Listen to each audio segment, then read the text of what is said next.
E estamos no ar, e olha só, nesse 1º de maio, em que a gente celebra a vida e o legado de Ayrton Senna, a gente agora vai acompanhar uma entrevista com Bethise Assunção, a ex-assessora de imprensa do Ayrton Senna e que acompanhou toda a trajetória do piloto e também aquele fatídico 1º de maio de 1994 em Imola. Fique ligado que a entrevista está muito legal e é exclusiva. Neste momento em que a gente celebra a vida e o legado de Ayrton Senna, você está vendo esta moça aqui ao meu lado, virtualmente falando. Ela está em Londres, na Inglaterra. Eu estou falando de Bethise Assunção, que acompanhou a vida profissional do nosso grande campeão nos seus últimos anos, a partir de 1989 até o fatídico GP de San Marino em Imola em 1994. Eu quero primeiro dizer que é uma honra para mim, não só pelo motorsport.com, mas pelo Eric Gabriel, jornalista, conversar com Bethise Assunção, e eu quero agradecer o seu tempo corrido, eu sei que está corrido, mas agradecer o tempo dedicado a bater um papo com a gente. Primeiro, Bethise, eu quero que você, primeiro agradecer, e também fale como era Ayrton Senna, o cliente, talvez, podemos dizer assim, essa relação meio estranha, mas como era conviver, o chefe, né? Conviver com Ayrton Senna. Seja muito bem-vindo e muito obrigado. Muito obrigada a vocês. Um prazer estar aqui. Bom, um prazer estar aqui falando com vocês, né? Pena que é sempre nessas circunstâncias de um aniversário não muito agradável. Agradável, eu sempre falo isso. Ayrton era uma pessoa difícil, intensa. Não era um cara relaxado. Assim, talvez ele fosse relaxado lá quando estava em Angra, não fazendo nada. Mas eu trabalhava com ele, então, mas ao mesmo tempo era muito fácil, porque o Ayrton, assim como eu, é uma pessoa bem transparente, transparente assim, num convívio de trabalho de todo dia. Uma vez que ele confia em você, ele fala o que ele pensa, ele fala o que ele quer, ele explica o que ele não quer. E eu fico falando no presente, você viu que loucura, sim, né? sim. Como se o cara Mas ele tivesse... vive ainda. E então nós tínhamos uma relação fácil. Ele entendia as coisas que eu queria e eu entendia o meu papel ali também, entendeu? É difícil de ficar explicando, mas é como você que tentar explicar todo o seu relacionamento com a sua mãe, com o seu namorado, com o seu... É uma coisa que no dia a dia você vai aprendendo. Como falar as coisas, quando falar coisa, como pedir coisa, como explicar uma coisa. Era isso. E o excepcional no Ayrton era que ele entendia tudo. Não, sabe? Não tinha a ver concordar com você ou não.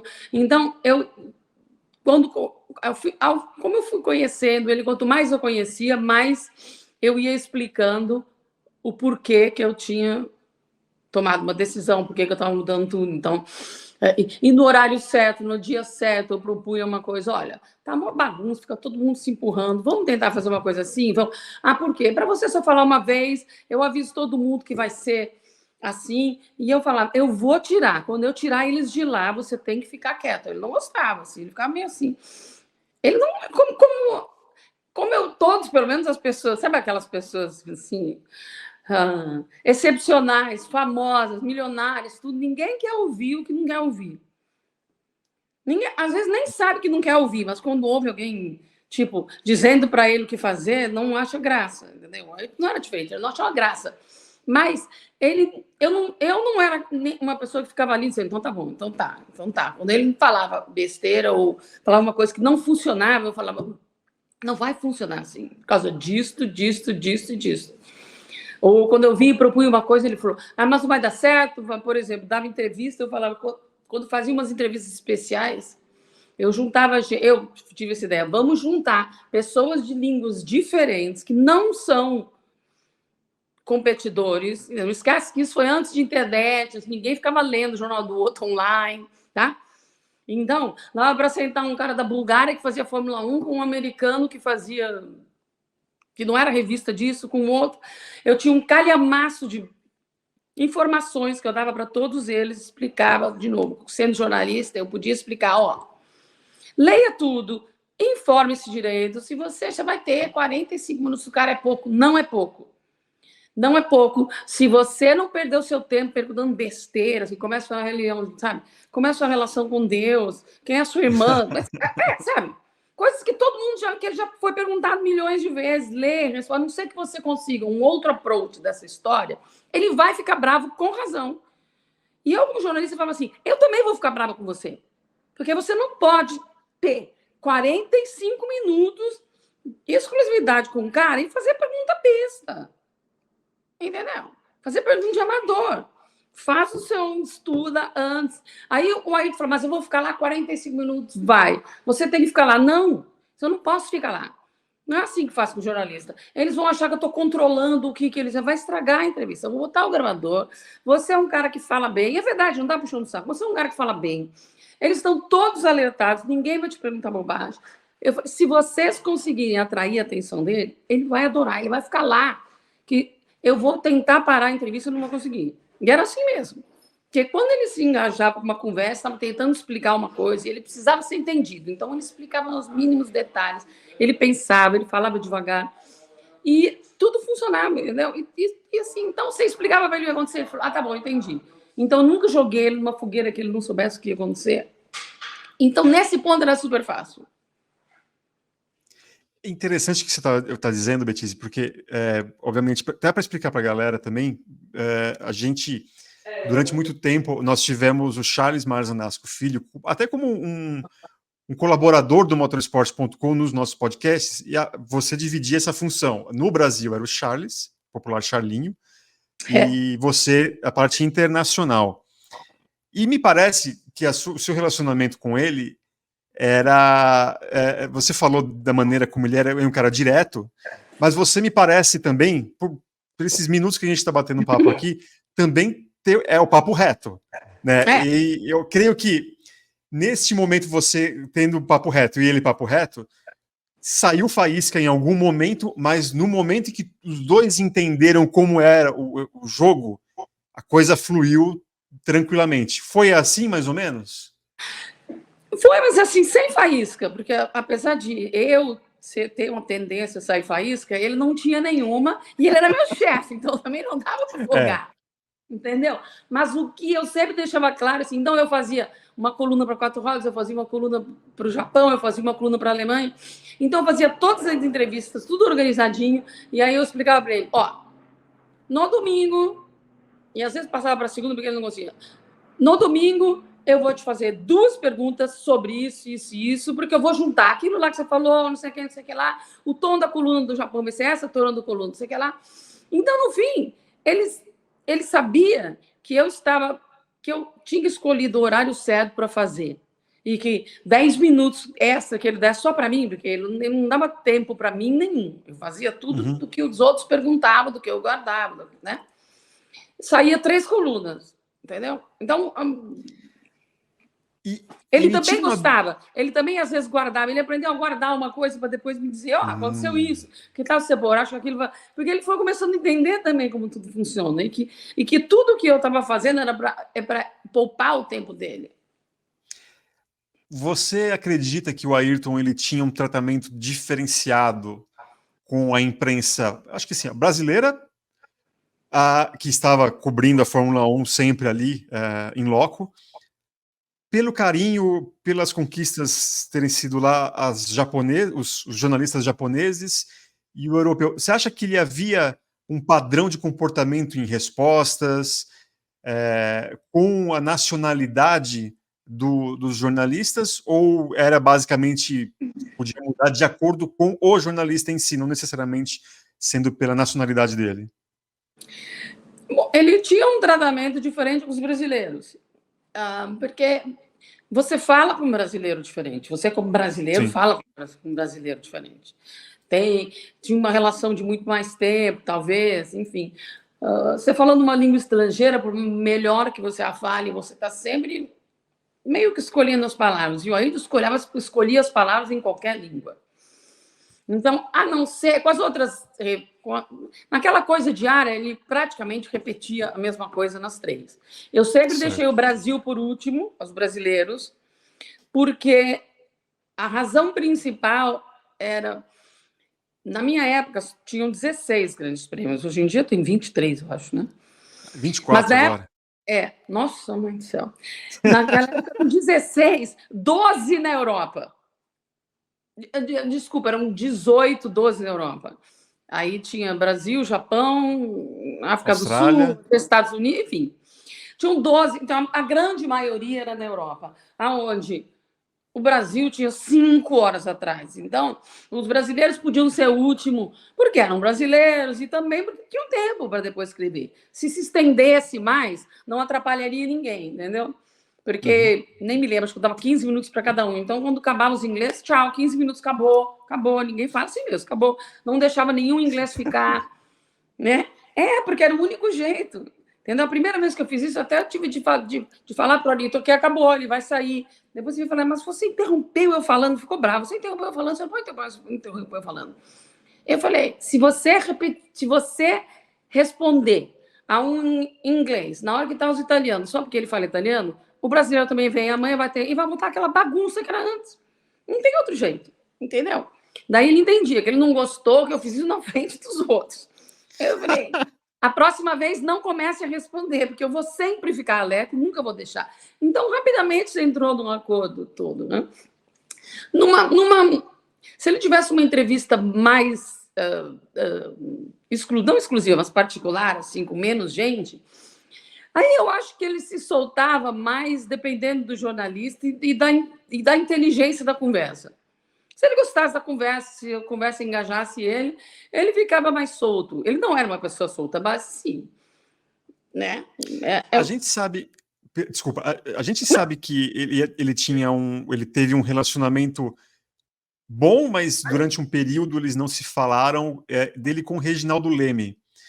Como que isso afetava o seu trabalho? Como que você tinha que lidar com isso? Então, ele parou de falar com o Reginaldo no começo de 93. Nunca mais falou. Até morrer, nunca mais falou. No começo, assim, ele nem me falou que não estava falando com o Reginaldo Leme. Até porque, assim, em 90, não me lembro, mas enfim, exatamente. Mas sei que, de repente, começaram a ser enviados aqui da sucursal de Londres, e o Cílio Bocaneiro numa corrida, depois foi o Pedro Biá, depois foi a Valéria Esfera. Hein? Na minha cabeça, eu estava achando que sim, o cara estourou tanto, que vinha, entendeu? Estão aumentando a cobertura. E sem contar que em 93, lembra que era o Ayrton ficou renovando contrato corrida por corrida. Sim, porque estava exigindo umas mudanças no contrato que a McLaren não queria dar. Então também ficou meio assim. Depois, sei lá, umas 4, 5 corridas, começou a chegar assim, ele começou a chegar em mim que ele não ia falar com o Ayrton. Aí eu peguei o Ayrton numa hora, porque na hora que acaba tudo, você está meio assim. Então não dava para escolher, eu tinha que falar assim, mas espera aí, você não vai falar com a Globo. Com o Reginaldo? Não com a Globo, ele falava com a Globo, com outras pessoas. Você não vai falar com o Reginaldo? Eu lembro, ele falou assim, Beatriz, melhor você não se meter, é muito chato, não vou falar com ele, parei de falar com ele, parará, enfim, chamou de alguns nomes não publicáveis. E aí eu falei, eu não posso não me envolver, você entende? Ele não só é jornalista, então minha responsabilidade, como ele é o cara da Globo, que não tem como não me envolver. Aí ele explicou rapidamente, não com detalhes do que tinha acontecido, mas porque é por isso que o Cabrini começou a dar entrevista para o Cabrini, fora da pista, o Cabrini tinha credencial. Eu também não sabia porque ele estava fazendo, achei que ele também estava fazendo, enfim. Eu cheguei para... O Reginaldo tinha uma dificuldade, quer dizer, o Ayrton dava entrevista para o Cílio, né? E depois, quando chegava no Brasil, a TV Globo pegava um pedaço da entrevista deles e colocava na entrevista do Reginaldo, na matéria do Reginaldo. O Ayrton ficou bravo. Então eu falei, a única coisa que você pode fazer é, por coincidência, naquela corrida do Pedro Bial. Então eu falei, você vai dar entrevista para ele e a cada 3 palavras você vai falar Pedro. Sabe o que é, Pedro? Aconteceu isso. E Pedro, não vão ter como editar o nome fora, não vão conseguir tirar uma coisa. Então é isso que eu estou dizendo. Quando ele me colocava um problema, você arrumava uma solução, entendeu? Entendi. E aí, cada vez a gente foi tendo uma relação melhor, porque ele percebia que eu estava querendo que ele funcionasse, que as coisas funcionassem como ele quisesse, desde que funcionassem. Quer dizer, não pode não falar com isso, não pode não. Você vai parar, então vai parar de dar para. Porque a ideia dele era não falar com ninguém, então. Você não pode não falar com a TV Globo, você compreende? Enfim, teve diversas outras situações assim. Você ia contornando. Entendi. E agora, assim, a gente tem que falar, obviamente, dessa data, que para a gente é realmente muito complicado, mas, como eu disse no início do nosso papo, a gente pega essa data justamente para celebrar a vida e o legado do Ayrton. Mas aquele famoso 1º de maio, como que você viu aquilo? De onde você estava? Como foi a reação? E como lidar com isso? Você se lembra do que você pensava? Assim, meu Deus, né? Tem uma relação até pessoal, de amizade, creio eu. Ao mesmo tempo, é teu chefe, é trabalho que você tem que lidar com uma frieza. O que você se recorda sobre esse 1º de maio? Quase tudo. No, aquele fim de semana inteiro foi horroroso, né? Foi trágico. Então, o domingo já não começou normal, não foi nada normal. No sábado, a gente nem fez matéria. O escritório no Brasil, eu lembro, o Charles me ligava e falava: nós não temos nada. Eu falei: o cara não quer falar. Você tem que ir lá e tirar dele. Eu falei: você está de sacanagem, né? Acho que o cara não vou. Eu não sou uma repórter indo lá. O cara é meu chefe ainda, ele não quer falar. Ele está trancado lá, em estado de choque, porque o Ratzenberger morreu na pista, com 50 milhões de pressões. Ele não tinha ganhado um ponto, lembra? Tinham tido 2 corridas e ele não tinha nenhum ponto. Sob muita pressão, eu não vou entrar lá e falar, porque não tem como explicar para ele a necessidade dele falar. Você me desculpe, mas todo mundo vai entender que não vai ter coisa, que não vai ter matéria hoje, porque ele não quer falar. Ele não falou com ninguém aqui também. Só fazendo um parênteses disso que você falou da pressão, eu me lembro muito bem da época, porque todo mundo imaginou aqui no Brasil, Senna com a Williams da época, era tiro certo para vitórias, show, as nossas manhãs de domingo maravilhosas, e quando ele começa aquela temporada não somando pontos, eu lembro de uma entrevista, se não me engano, no aeroporto aqui de São Paulo, que ele foi colocado meio que como pressão ali com um monte de jornalista, como se fosse algo de futebol aqui. Como que a seleção brasileira não ganha da Islândia? Né? Como se fosse a coisa mais... E isso que você está falando é muito real, que agora me veio à cabeça e eu até te interrompi, porque bate muito com o que eu lembro na época. Bom, daí, enfim, voltando à corrida, a corrida começou, logo parou, né? Porque teve o Pedro Lamy teve um acidente, depois parou e voltou o carro, enfim. Quando ele bateu, eu lembro que eu estava na sala de imprensa, eu sempre assistia todas as coisas na sala de imprensa, onde tem todos os monitores com as informações que você precisa, né? Eu lembro que eu peguei minha bolsa e falei: ai, meu Deus, falei um palavrão, né? Falei: nossa, mãe, vai aquele mau humor de novo. E quando acontecia que ele quebrava ou saía, eu tentava descobrir aonde que tinha sido para me orientar na pista, para ver por onde ele chegaria, para estar lá assim quando ele chega, para ver o estado de humor dele, para ou poupá-lo, ou, ok, o que você vai falar? Porque vai ter, às vezes falar, não fala nada que, sabe, que está saindo da sua boca não é para sair, enfim, depende de cada situação. Então eu saí e desci nos boxes. E ele não saía do carro. Aí você começa a ficar preocupado. Tava todo mundo lá de headphone, mas eu não, né? E aí, não tá falando nada. Aí ele teve um espasmo no carro, né? Me mexeu a cabeça. Aí alguém falou: bom, ele tá vivo, tá mexendo a cabeça, tá tudo. Por que ele não sai do carro? Quebrou a perna. Eu não tô sabendo que eles não estão falando nada. Entendeu? Que ele não está falando nada.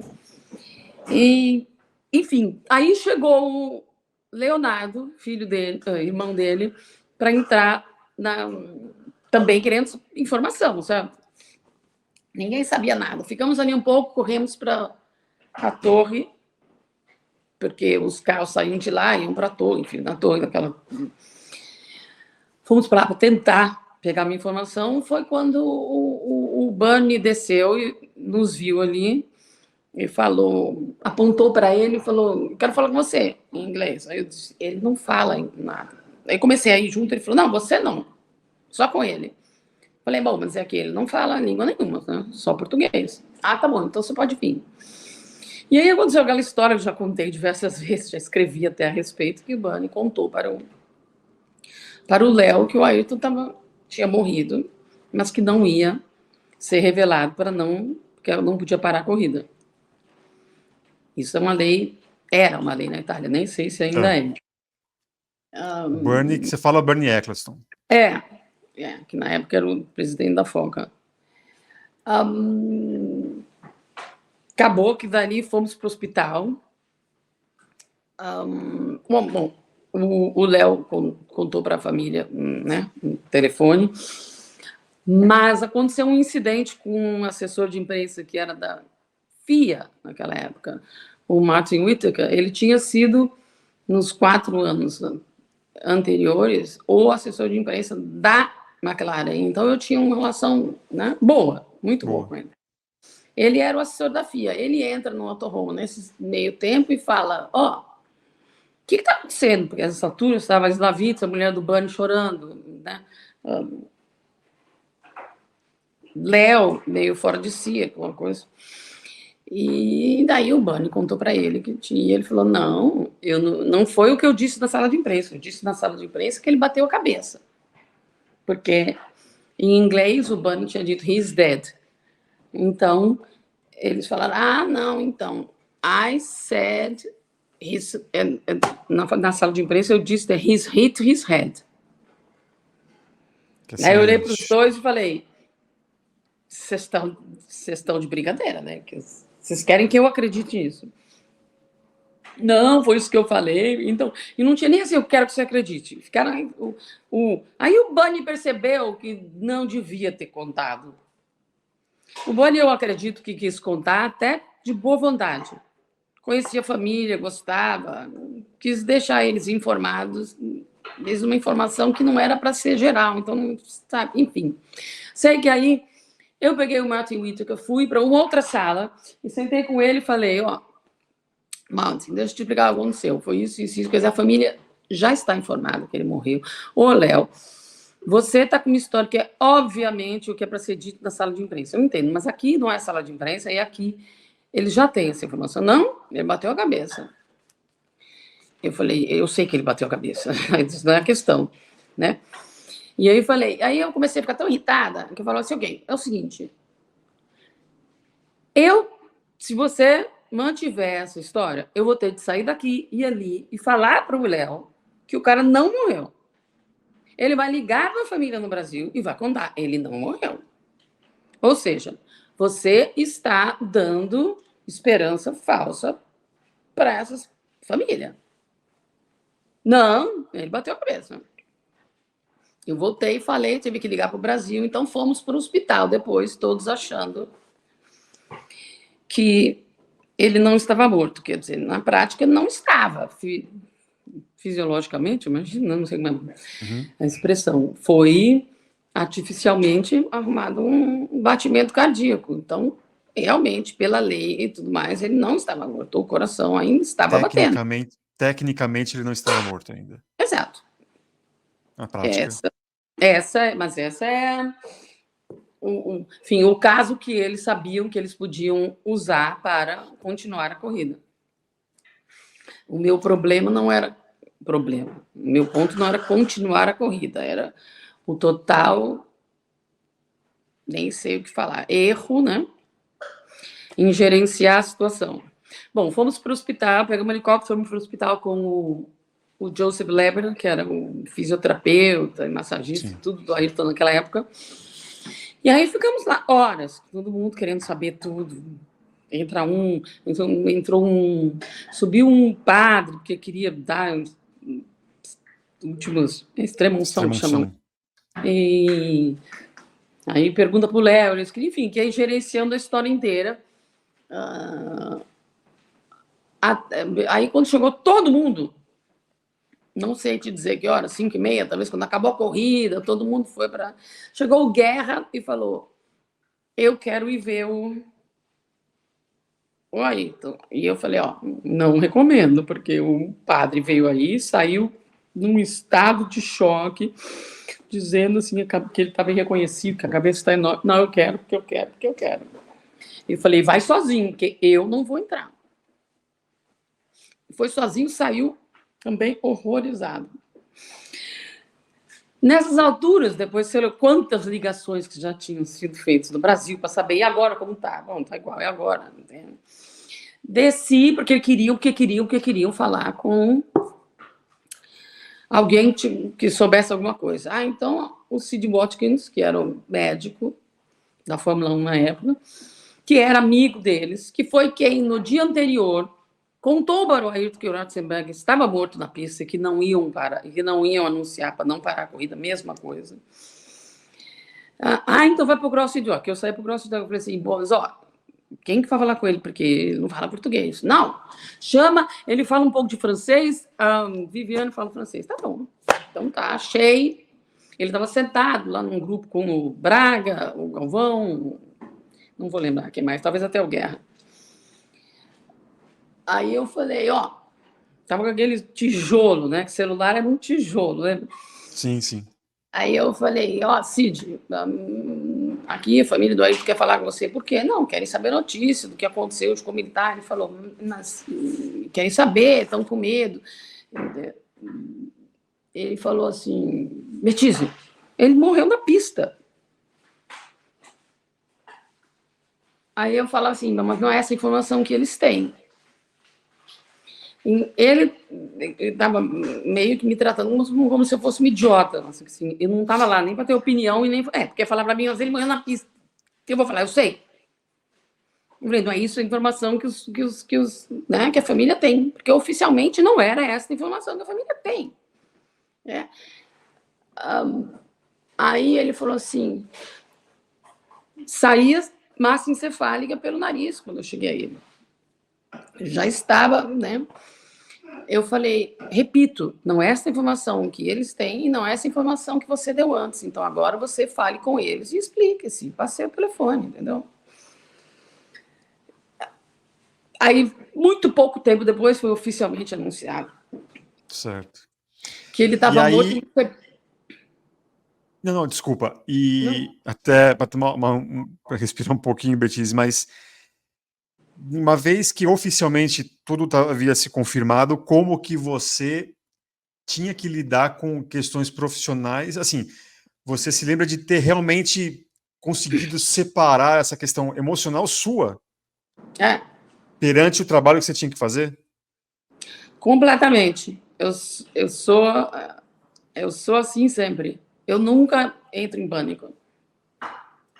Não sei por quê, porque eu não sou uma pessoa nem seca, nem fria. Mas quando eu me pego assim, tanto que só para te contar, e aí ali, tá bom, foi anunciado, aí alguém tinha que reconhecer o corpo, e eu falei assim, eu não vou. Aí tinha uma outra pessoa do escritório que ficou tão impressionado, que resolveu que a missão da vida dele era, sei lá o que lá. Você não foi porque você sabia que correria risco de perder essa... Sim, eu não gosto disso, eu não gosto. Eu gosto de lembrar a pessoa como eu lembrava de tempo bom, enfim. Aí, enfim, você sai, tá bom, aí vai o corpo, quando fechou tudo, para onde vai o Léo, vamos deixar o Léo, enfim. Quando eu cheguei, nisso tudo, não esquece que eu tinha deixado todas as minhas coisas no autódromo. Sim. Porque saiu correndo. Chego no autódromo, entro no motorhome de um austríaco engraçado, que era amigo deles, que era o pessoal que é onde a gente sempre ia tomar schnapps e conversar. Eu tô lá e estava ligado na televisão, tinha, obviamente, já a Sky passando meio uns especiais, assim. Aí tinha a imagem do Ayrton em Angra, queimado, bronzeado, feliz da vida, sorrindo, que bom. Daí eu comecei a soluçar que nem uma criança, não conseguia respirar. Meio assim, por coincidência, o Galvão estava entrando, porque deve ter acabado de gravar tudo do Brasil, não sei. Entrou e, enfim, como todo homem vendo uma mulher soluçar, não sabia o que fazer comigo. E falava assim, nossa, eu nem percebi, nunca percebi que você gostava tanto dele. Mas falava umas besteiras assim, sabe? Porque ninguém sabia como, sabe? Enfim, sei que acabou que daí ele me levou pegar tudo que eu tinha num outro lugar e me levou para o meu hotel. Ficamos os próximos, daí tudo bem, eu passei de novo os últimos, os 3 dias seguintes fazendo a mesma coisa, né? Cuidando de todo mundo. Sabe? Quando às vezes alguém da Williams falava alguma coisa para a empresa, ou chegava para mim, a cada Williams falou isso. Aí eu ligava para assessor do Williams e falei, gente, está saindo isso, disse que falou isso. Faça um favor, é para ninguém falar nada, nem bom dia com o jornalista, ninguém, nem bom dia, nada. Sem dormir, com as mesmas roupas, assim, nada que não. Sim, acho que faz parte, né? Não sei te explicar. Fui de novo só ter um treco lá quando cheguei no Brasil com o corpo na quarta-feira à noite. E aí também tendo que lidar com a logística daquilo que foi aquilo que nós presenciamos. Eu arrisco a dizer, Betise, que eu nunca vi tamanha comoção do país, tantas pessoas chorando na rua como se tivessem perdido o ente querido. E teve um caso aqui, muita gente ainda não sabe, mas na logística de como, né, sair ali, carregar o caixão, né, que a pole position, podemos dizer assim, estava quase sendo de Alain Prost. Como que foi? Eu sei que você tem uma participação direta nisso. A verdade foi tudo meio assim, porque o velório ali todo era como um evento, entendeu? Então as pessoas tinha bolinhas de cor, cada bolinha de cor dava acesso a um departamento, nem sei qual era a cor da última bolinha, que era lá onde estava a família. Eu, obviamente, tinha todas as bolinhas. E, como eu conhecia as pessoas de lá e as pessoas do Brasil, daqui e do Brasil, todo mundo ficou onde você vai. Então, essa coisa, essa chatice, nem sei se é essa palavra, que é pior do que isso, já começou assim, quando começou a levar os bambambam de helicóptero para o cemitério. Eu não entro no helicóptero com aquele lá porque eu não gosto. Lá eu vou depois que quero ir sozinho. Olha, eu não matei um porque é contra a lei. Então você já vai engolindo tudo, até chamando assim, bom, você vai nesse ou você vai a pé.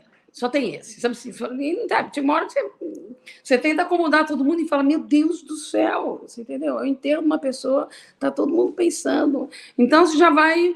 Não esquece que essas alturas eu já estava sem dormir há uns 5 dias e tudo bem, eu estou trabalhando, mas eu tive o mesmo baque que todo mundo, certo? Sim, sim. Chegamos no cemitério, teve tudo isso, aí as tantas aparece o Gerhard Berger, que era o melhor amigo do Ayrton lá, e vira para mim e falava assim, Betise, você não vai acreditar.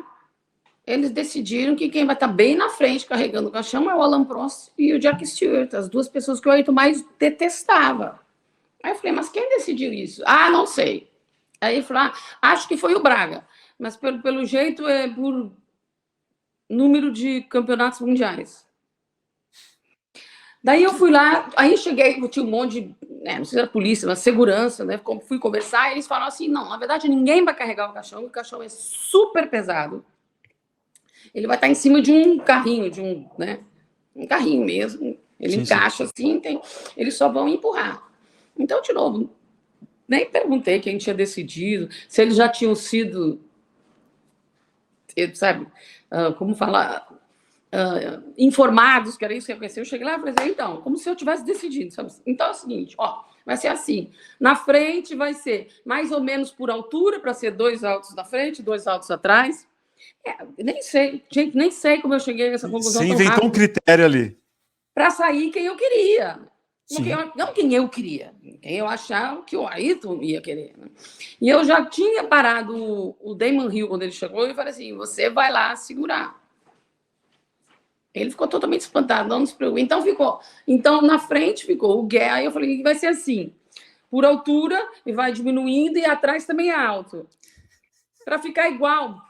Porque você não ia segurar, mas você estava apoiando, você não estava carregando, mas você estava apoiando a coisa. Sei lá.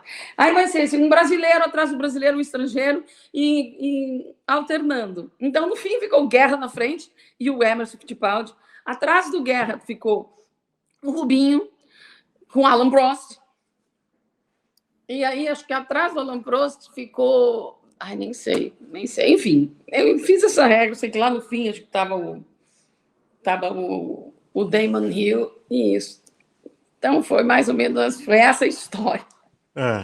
Agora, Beatriz, para a gente fechar esse nosso papo, eu acho que a gente tem que falar, depois desse período, de tudo, como que você imagina, como você acredita, como é a visão, principalmente do britânico, em relação a Ayrton Senna.